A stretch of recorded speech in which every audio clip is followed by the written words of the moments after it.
The city of Los Angeles spent $600,000 per unit to house homeless people on Skid Row. I'm Tony, and this is Real Estate Investing and Landlord News. Alright, so I have an interesting article for you today. It's coming out of the great city of Los Angeles, California, and it has to do with government waste and abuse and socialized systems and their failures, okay? And all of that is wrapped up into this completely outrageous project for the homeless that they built that cost $165 million to produce, I believe, around 270 apartment units for the homeless, okay? Now, the issue I have with this is that it is just an excessively huge amount of money, okay? And the problem isn't even nearly going to be resolved by these units, okay? You're going to build these 270 units, and that's not even going to put a small dent in the homeless population within the city of Los Angeles. So what did all of this money really go to? It went to paying high-priced contractors because, they have all these rules about, you have to use, these union certified contractors and pay them this certain rate. And basically, it drove up the cost of this project and made it absolutely excessive. The second thing that I want to point out is it took them 8 years to build this project.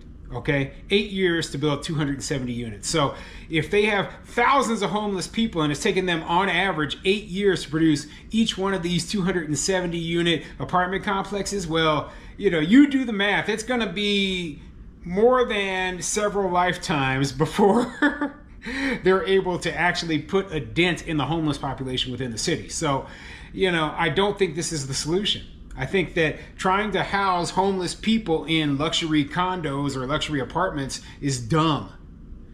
It's really, really dumb. And I also don't like the idea of they built this luxury tower and now people who, don't work their butts off, didn't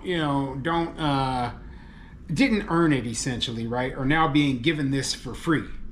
Not for free. They say, some of them will have to pay up to 30% of their income, basically Section 8 rules, right? And my answer to that is that there are more people than you can imagine on Section 8 who pay zero, okay? They pay absolutely nothing.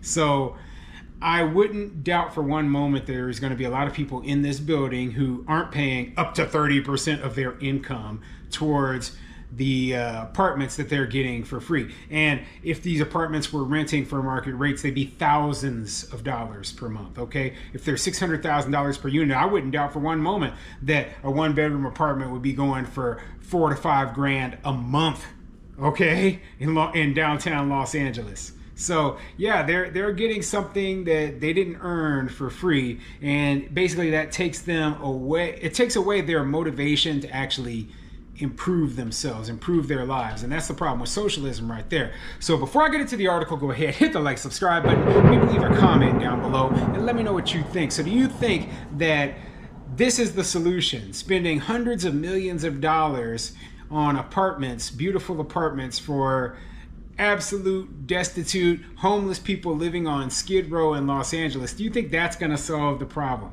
I'm just curious, okay? My view of homelessness in terms of especially the people on Skid Row is that the majority of the people down there are dealing with two main problems, okay? That's substance abuse, addiction problems, and mental health issues, okay? Those are the two main issues that are facing these people. And throwing those people into a luxury tower is a recipe for disaster. Okay, it's an absolute disaster. But you know what I want to see? I want to see more of it. Okay, I want to see more of it. You know what? That's the funny thing. I'll tell you why as I go through this article. Okay, so let's get into the article. I'm going to tell you what it says. This article is coming from FoxLA.com, and it says luxury high-rise homeless shelter with $600,000 units opens in downtown LA. Yep. Okay. We all know this is a bad idea. We all know that this is a complete waste of taxpayer money. We all know this, right? But I'm going to tell you why I want to see more of it. So anyway, let's get into it. On Wednesday, city officials celebrated the grand opening of a high-rise building in downtown Los Angeles that will serve as a shelter for homeless residents on Skid Row. The 228,000 square foot mission-driven development, called the Weingart Center Tower, will comprise of 228 studio apartments, 47 one-bedroom apartments, and 3 apartments dedicated to on-site managers. Swinerton, the construction company's website, said. The $165 million 19-story structure will be LA's largest permanent support housing project. Each unit costs an estimated $600,000 and is funded by taxpayers. Of course it's funded by taxpayers because this boondoggle, right, there's no way that any private company would be able to make any money off of a project like this. Okay, the only way this project could be supported is through a huge amount of investment from taxpayers. So when we talk about the housing projects, the old style housing projects back from the 1960s, right? This is what that is. It's just a modern take on that exact same thing. And we all saw what happened with those. They started out beautiful, but then you put in a very, very low income, low class tenant who felt very entitled to everything, and they tore those places apart. Crime became rampant within them, and eventually they wanted to tear those places down because they were just such a huge issue. The other issue with these apartment complexes that the government owns is they are terrible at maintenance. They are terrible at maintaining something long term, which is why they wanted to make sure that they had private landlords running these things going off into the future. I don't think a private landlord is going to be running this. I think they're going to have a nonprofit, but the problem with that is the nonprofit is 100% funded by the government. So they're getting a whole bunch of tax dollars, and so they have no motivation whatsoever to make sure this thing is fiscally sound. And when you have no motivation to make sure something is fiscally sound, it is destined to be a money pit. Okay, which is why this thing took 8 years, $165 million, $600,000 per unit to build. So before it even opened, it was already a failure, but we already knew it was going to be a failure because it was a government project. So the best solution, right? I want to ask you something. If you had a private developer come in there and build an apartment complex, how quickly could they get it built? Now, obviously, in Los Angeles, it's still going to take a long period of time just because of the amount of zoning, the amount of permissions needed in order to get the project done, right? But let's talk about outside of Los Angeles, okay? When you go into a place like, let's say, Dallas, Texas, right? And you want to build an apartment complex, a large apartment complex, let's say 500 units. You can have that thing built in 1 year at a much lower cost than this here, which is hard to believe, isn't it? But that's the truth, okay? So I realize the land prices are different. I realize that, right? But when they build apartment complexes in Dallas, Texas, they build them to make money. They don't build them to give cheap housing to people, okay? They build them in order to make money. So they build it for a lower cost, they have higher rents, and they make a profit. That's the one thing that, is not included in this here. So what's the solution to this big homeless issue? Well, the obvious solution is that you can't be building homeless shelters in very expensive pieces of land. That is dumb. If you want to provide housing for somebody, you need to build it in cheap land, on cheap areas. So my suggestion is, if they want to provide this sort of housing to these people, they need to basically buy abandoned warehouses in, horrible industrial areas, right? And then convert those warehouses into housing somehow. Okay, that would be a very good way to do it. That way, you keep those people and their problems separate from the good people who want to live in a place without a whole bunch of problems caused by these type of people, okay? So you build it way out in some industrial area, kind of far away from, the good tax-paying citizens, because you don't want to scare the taxpayers away, right? You want them to stay put.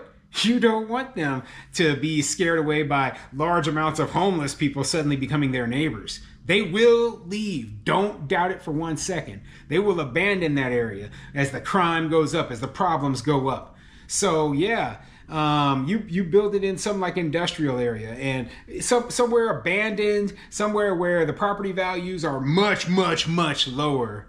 And you might be able to get the property for pennies on the dollar. Then you spend, you go in there and you get lowest bid contractors. Don't worry, nothing about no unions, none of that, right? Just do whatever it takes. Approve all the zoning changes necessary like that. If it's in an industrial area, you won't have trouble with like neighbors complaining about, it's blocking, it's making a shadow onto my property or none of that, right? And so the build will be a lot faster. You know what I mean? I say this stuff, I know it might not be possible, right? But it is what it is, okay? You can't just sit there and be like, okay, we're going to build this giant homeless shelter in a very expensive piece of land, and we're going to use the most expensive contractors possible. We're going to just go blow out 100% the taxpayers' money. But when I started this video, I said, I want to see more of this. And let me explain why, right? When people see stuff like this, it pisses them off. It makes them angry. Okay. And at that point in time, they start to demand change. When they don't see stuff like this, they don't realize the evils of socialism until they start to see this sort of waste. Okay. This thing, it's kind of like when I saw the story about the squatters, where the lady tried to change the locks at her house because squatters had moved in and the police arrested her. That caused outrage, a huge amount of outrage, right? Well, I want to see more of this because I want that sort of outrage, because that outrage caused many states to pass laws to ban exactly what happened to that lady, right? And so if people see this sort of outrage or see this sort of story, and they see more of it, and they see more government waste, and they see their taxes going up in a place like California even higher, and they see all these homeless people and all these problems, right? They are going to take extreme action in terms of they're going to go down to, they're going to vote people out of office, vote these, these ridiculous people out of office. They're going to demand change. They're going to vote with their feet and their dollars and just leave. Okay. And then the people will be begging them to come back and be willing to do whatever it takes to get them back, including make the right choice. So I want to see more of this so that happens. Okay. Basically, you got to hit rock bottom before you can crawl back up. And that's what's happening right now. Now, I know that sounds ridiculous, but yeah, you keep spending, keep building these ridiculous towers, right? As more and more people leave California and you're just left holding the bag, having to pay the bills for all these freeloaders living in their luxury apartments, maybe then you'll realize just how dumb you are.